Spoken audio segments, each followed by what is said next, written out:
आज आपण सर्वजण आला. कोणत्या गावच्या, कोणता जिल्हा आहे? हां, नागपूर जिल्हा. गाव कोणतं आहे? बोरी.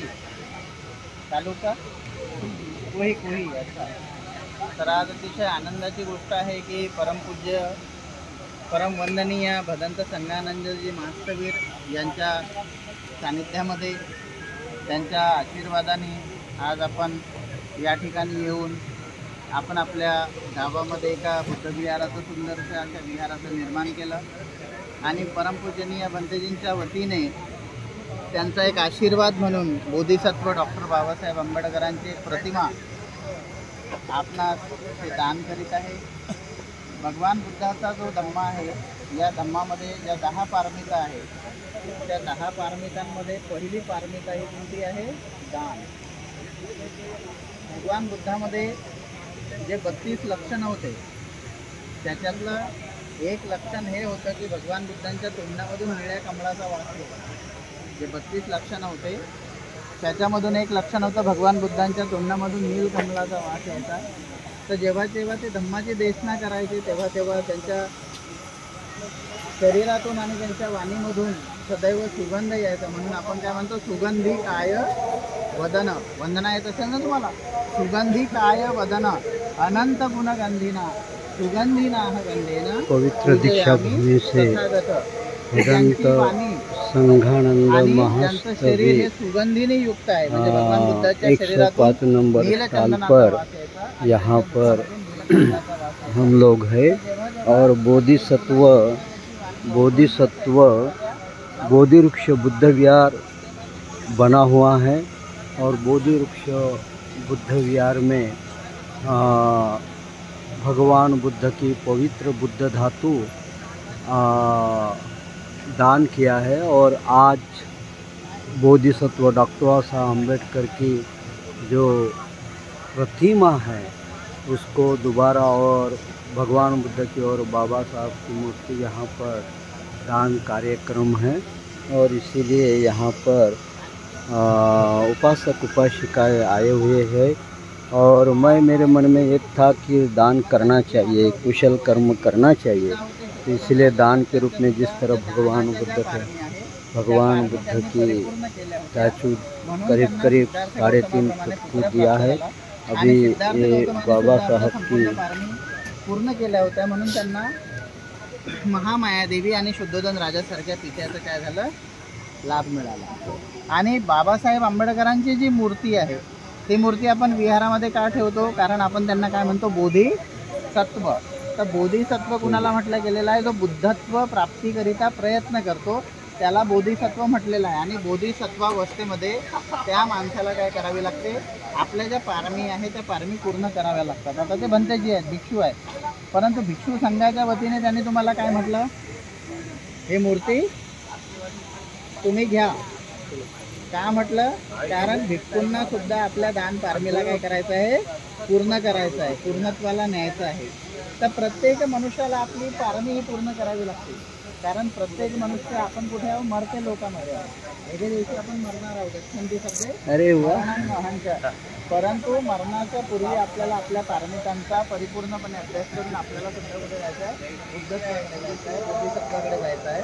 आपल्याला सुद्धा श्रोतापन्न सक्रागामी अनागामी अर्हत प्रत्येक बुद्ध बोधिसत्व आणि सम्यक संपूर्ण. पिछले वक्त 3.5 मूर्ति 1 क्विंटल की लाया था.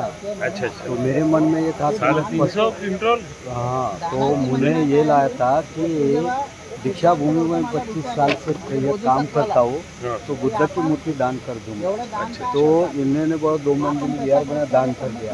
अब वो मिलेंगे कि बाबा साहब थे ना, तो आज ये बाबा साहब की भी मूर्ति दान कर.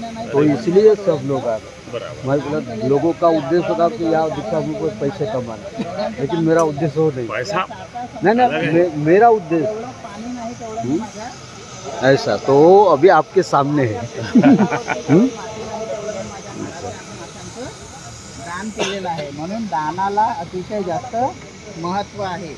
तुम्हाला माहिती असेल की सुजातेने एक कटोरीभर खीर दिली होती. ती खीर कुणाला दिली होती? कुणाला? बुद्धांना नाही. चूक. ती खीर दिली होती का बोधिसत्वाला. तेव्हा ते बुद्ध बनले होते का? तेव्हा ते बुद्ध बनलेले नव्हते, ते फक्त बोधिसत्व होते. परंतु ती खीर कशी दिली होती? 1000 गाईचं दूध काढून 500 गाईला पाजलं.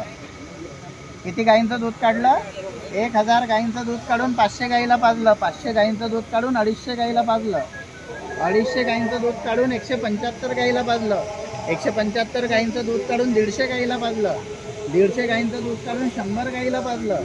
100 गाईंचं दूध काढून 75 गाईला पाजलं. 75 गाईंचं दूध काढून 50ला पाजलं. 50चं दूध काढून 30ला पाजलं.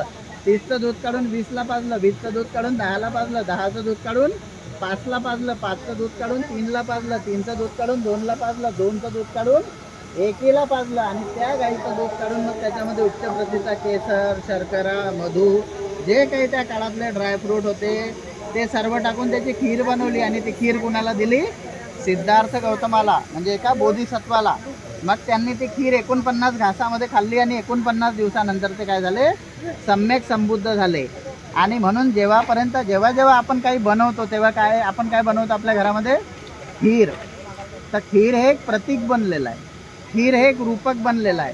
कशामुळे? तिच्या महान अशा दानामुळे. म्हणून दक्षिणा विभंग सुत्तामध्ये बुद्धांनी काय म्हटलेलं आहे? ममंग देम गौतमी भिक्खू संगस्त देम.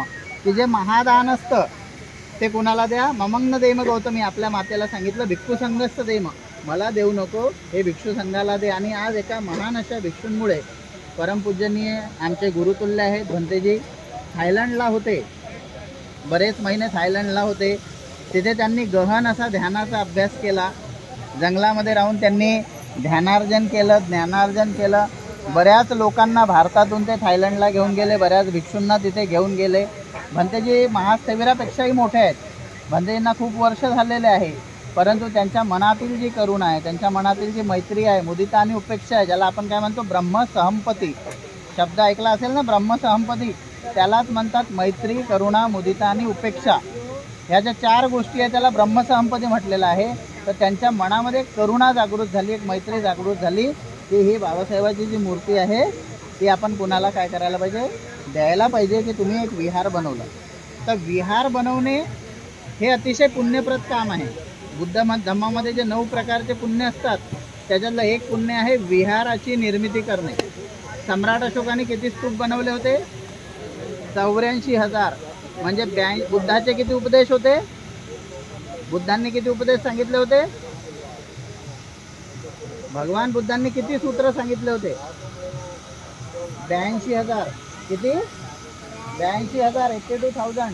आणि 2,000 त्यांच्या अर्हत भिक्षूंनी सांगितले होते. असे मिळून ते 84,000 जे सूत्र होते त्याला धम्माचे स्कंद म्हणतात. आणि त्या स्कंदावरती सम्राट अशोकांनी एवढे स्तूप बनवलेत, एवढ्या विहारांची निर्मिती केली. त्यांनी 4 धाम बनवले. आणि संपूर्ण जगामध्ये हा जो भारत देश होता हा फक्त एवढाच नव्हता, हा संपूर्ण एशिया खंडामध्ये पसरलेला होता. ऑस्ट्रेलिया महाद्वीपापर्यंत हा भारत होता.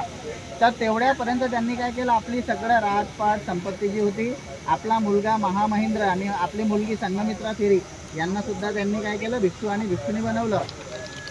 बरोबर आहे? तर ते कशामुळे? की त्यांची पारमी पूर्ण व्हायला पाहिजे. दान जे आहे ही त्यांची पारमी पूर्ण व्हायला पाहिजे. कारण दान दिल्याने काय होतं? दान दिल्याने तुमचे कॅन्सर थांबतात. आता माहिती असेल ना, पटकन कॅन्सर निघतो, होतात ना कॅन्सर, हार्ट फाटतं, ब्रेन फाटतो, हे होतं. कारण माणूस बोलताना भान ठेवत नाही कसं बोलायचं. बायकोसोबत भांडण करताना भान ठेवत नाही, नवऱ्यासोबत भांडण करताना भान ठेवत नाही, शेजाऱ्यासोबत भांडण करताना भान ठेवत नाही, कुणाची निंदा करताना भान ठेवत नाही, चुगली करताना भान ठेवत नाही, खोटं बोलताना भान ठेवत नाही, अहंकार करताना भान ठेवत नाही. कारण आपण कोण आहो? माणूस आहो की जनावर आहो? तर माणूस चांगला आहे की जनावर चांगला आहे? माणूस चांगला आहे. कारण माणसाला काय आहे? खोपडी दिलेली आहे ना विचार करण्याकरिता. पण आपण विचार केव्हा करतो? आपण विचार करतो का? आपण कधी धम्माबद्दल विचार करतो का डीप? कधी बुद्ध धम्माचा अभ्यास करतो का?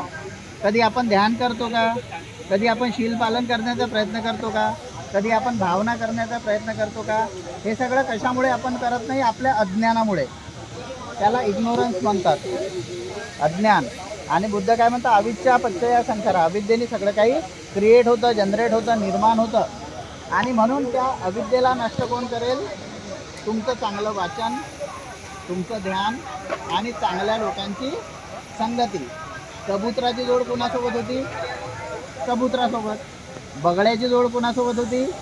बगड्यासोबत. आणि डुकराची जोड कोणासोबत होती? डुकरासोबत. कुत्रीची जोड कोणासोबत होती? कुत्र्यासोबत. तर तुम्ही ज्या योनीमध्ये आहात, तुम्ही कोणत्या योनीमध्ये आहात? मनुष्य योनीमध्ये. तर तुम्ही कसं राहायला पाहिजे? माणसासारखं राहायला पाहिजे की जनावरासारखं राहायला पाहिजे? आज तुम्ही पाहिलं असेल, ज्याच्या तोंडात पाहिलं खर्रा असतो, ज्याच्या तोंडात पाहिलं सिगरेट असती, ज्याच्या हातात पाहिलं दारू असती, ज्याच्या तोंडात पाहिलं खोटं असतं, ज्याच्या तोंडात पाहिलं एकमेकाची चुगली चहाडी निंदा आहे ना, बरोबर आहे? तर हे माणसाचे गुण आहेत की हे कुणाचे गुण आहेत? हे मानवीय गुण नाही. मानवीय गुण काय आहे? पानातिपाता वेरमणी, अदिन्नादाना वेरमणी, कामेश मिच्छाचारा वेरमणी, मुसावादा वेरमणी, सुरामेर आहे. हे जनरल माणसाकरिता. अष्टशील जे आहे ते साधकांकरिता, दशशील जे आहे ते त्याच्या पलीकडे. तर आपण शीलवान बनायला पाहिजे की दुःशील बनायला पाहिजे? आपण चांगलं बनायला पाहिजे की वाईट बनायला पाहिजे? आपण चांगली कृती करायला पाहिजे की वाईट कृती करायला पाहिजे? आपले विचार आपण उच्च ठेवायला पाहिजे की नीच ठेवायला पाहिजे? कशाकरिता? की आपण जर चांगलं कर्म केलं, चांगलं कृत्य केलं, आपण जर चांगली वाणी बोललो, आपण जर चांगल्या कर्माने राहिलो तर आपल्याला चांगलं होईल. म्हणून बुद्ध काय म्हणतात? मनोपुब्बंगमा धम्मा मनोसेठा मनोमया मनसाचे पदुठेन भासती वा करोति वा ततोनं दुःखमन्वेति चक्कंब वहतो तत्. पवित्र दीक्षा मनोपुब्बंगमा धम्मा मनोसेठा मनोमया मनसाचे प्रसन्नेन मनसाचे पदुठेन भासती वा करोति वा ततोनं सुखमन्वेति छायाव अनपायिनी. की जर आपण वाईट मनाने काही कर्म कार्य कृती केली तर दुःख आपल्यासोबत तसं चालेल जसे बैलाच्या पायामागे गाड्याची चाकं फिरत राहतात. परंतु जर आपण काही चांगलं कर्म केलं, चांगली कृती केली, चांगलं आचरण केलं, मनातून चांगले विचार केले तर सुख आपल्यासोबत त्याप्रमाणे राहील ज्याप्रमाणे आपली सावली. आता बघा, ही सावली आहे, रात्र असो, उजेड असो, दिवस असो, काही असो, आपली सावली आपली साथ आपला संग सोडत नाही. त्याप्रमाणे आपली सावली आपल्यासोबत राहते, तसं सुख आपल्यासोबत राहील. म्हणून भंतेजींनी तुम्हाला दान का दिलं? कारण ते बोधिसत्वाचं रूप आहे. बाबासाहेब जे आहे ते येणारे बुद्ध आहे, भावी बुद्ध आहे. म्हणून त्यांना आपण काय म्हणतो? बोधिसत्व. तर बोधिसत्वाच्या मूर्तीला दान देणे. मूर्ती म्हणजे एक रूपक आहे, मूर्ती म्हणजे एक प्रतीक आहे की आपण त्या मूर्तीमध्ये काय पाहतो? साक्षात त्या बोधिसत्वाला पाहतो की हे बोधिसत्व असे होते आणि हे भावी बुद्ध बनून आम्हाला या दुःखातून बाहेर काढतील. तर आज भंतेजींनी भिक्षू संघाच्या वतीने, म्हणजे त्यांचंच पुण्य नाही झालं तर ते पुण्य त्यांनी आम्हाला सुद्धा अर्पण केलं. आणि बिंग मॉन्क, बिंग भिक्षू, बिंग बौद्ध, आपला पापावरती आणि पुण्यावरती विश्वास हा असायलाच पाहिजे. कारण बुद्ध काय म्हणतात? सब्ब पापस्स अकारणं कुशलस्स उपसंपदा. जर आपण बौद्ध आहोत तर आपण पाप आणि पुण्यावरती विश्वास करायला पाहिजे. पाप काय? वाईट कर्म केलं, त्याचं फळ वाईट मिळालं, दुःख झालं म्हणजे ते पाप आहे. पुण्य काय आहे? चांगलं कर्म केलं, त्याचं चांगलं फळ मिळालं, आपल्याला आनंद झाला, आपल्याला सुखमय प्रज्ञा प्राप्त झाली, म्हणजे भावना चेतना चांगली झाली, म्हणजे ते पुण्य आहे. आणि या पाप आणि पुण्यामध्ये आपल्याला जीवनाला बॅलन्स बनवून राहायचं आहे. म्हणून भंतेजींनी काय केलं? तुम्हाला ही मूर्ती दान दिली. आता ही मूर्ती घेतल्यावर तुम्हाला चांगलं वाटलं की वाईट वाटलं? का का का चांगलं वाटलं? कारण फुकटची भेटली नाही ना. कशाची भेटली? पैसे देऊन घेतली? हां, अरे का चांगलं वाटलं? कारण फ्री फंडमध्ये भेटलं. आम्ही जर प्रवचनावरती टॅक्स लावला, जसं बाकीचे साधू संत बुवा बाबा तिकीट देऊन प्रवचन देतात, माहिती आहे ना, जे मोटिवेशनल स्पीकर आहे ज्यांना काही बोलता येत नाही ते 1,000 रुपये 2,000 रुपये तिकीट लावतात आणि मोठमोठ्याने गोष्टी सांगून तुम्हाला मोटिवेट करतात. ते स्वतः काही नसतात पण तुम्हाला बनवतात. म्हणजे एखादा कलेक्टरचे क्लासेस चालवतो, तो कधी UPSC पास होत नाही पण तो क्लासेस टाकतो कलेक्टर बनवायचे. एखादा MPSCचे क्लासेस टाकतो, तो कधीच तहसीलदार बनत नाही पण तो क्लासेस टाकतो तुम्हाला बनवायचे. एखादा पोलीस भरती पोलीस प्रशिक्षण टाकतो, तो कधीच पोलीसमध्ये लागत नाही पण तो काय करतो? तुम्हाला मोटिवेट करतो. एखादा कधी वकील डॉक्टर इंजिनियर बनत नाही परंतु तो काय करतो? तुम्हाला मोटिवेट करतो. मोटिवेट का करतो? की त्याला ती अनुभूती असते की बाबा माझ्यासोबत जे झालं ते इतरांसोबत व्हायला नाही पाहिजे. मग भिक्षू लोक तुम्हाला वारंवार दानाबद्दल का सांगतात? दानाबद्दल का सांगतात? का सांगतात? कारण बुद्धांनी सुद्धा दानकथा दानवर्ग हे लोकांना सांगितलं की दानाचं महत्त्व काय आहे. दान दिल्याने काय होतं, दानाचं फळ काय आहे, दानातून आपल्याला काय प्राप्त होतं आणि दान दिल्याने आपल्या जीवनातील जे काही संकट आहेत ते कसे नष्ट होतात. म्हणून दान हे पहिला वग्ग आहे, दान ही पहिली पारमी आहे, दान हे तुमचं बल आहे.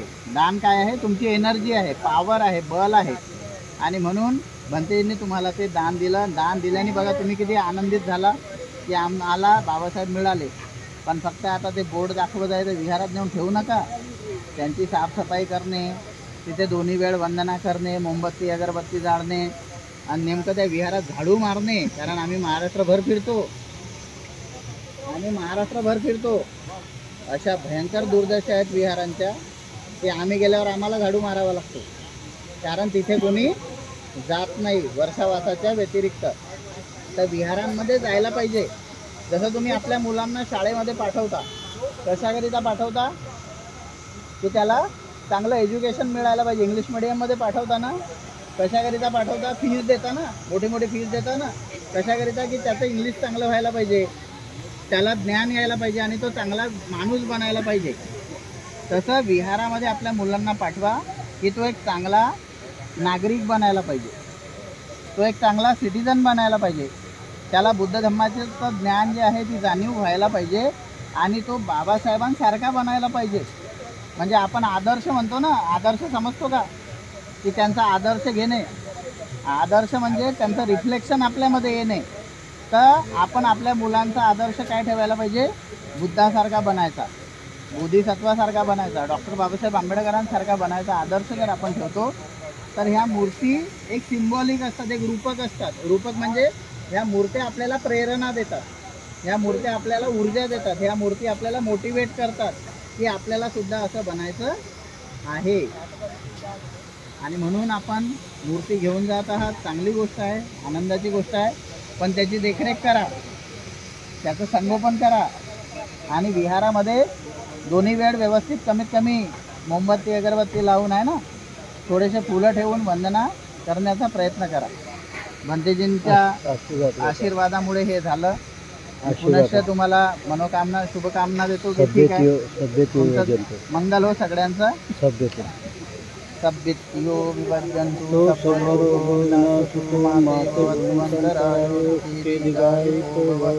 भवतु सर्वमङ्गलं रक्षन्तु सर्वदेवता सर्वबुद्धानुभावेन सर्वधम्मानुभावेन सर्वसङ्गानुभावेन सदा स्वस्ति भवन्तु ते अभिवादनतीरिस् नित्यं वड्ढापचायिनो चत्तारो वर्धन्ति आयुवन्नो सुखं वदन्ति. साधु साधु साधु. तुम्ही हात लावून द्या. तुम्ही या थोडं, एक जण समोर या, कोणी एक समोर या, समोर या ना. भंतेजी हात देऊन राहिले ना, समोर या ना. तुम्ही एकामेकाला हाताला हात लावा. हो, तर कोणी एकामेकाला या ना. बहुत धम्म वाढवलाय, तुम्ही या माणसाला येऊ द्या. चला घ्या, या 2-4 महिला या, 2-4 पुरुष आण घ्या, सगळे घ्या. हां चला.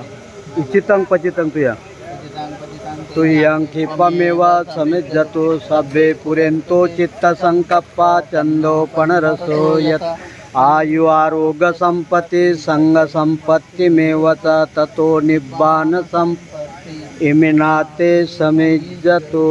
म्हणा साधु साधु साधु साधु. बुद्धं नमामि धम्मं नमामि संघं नमामि.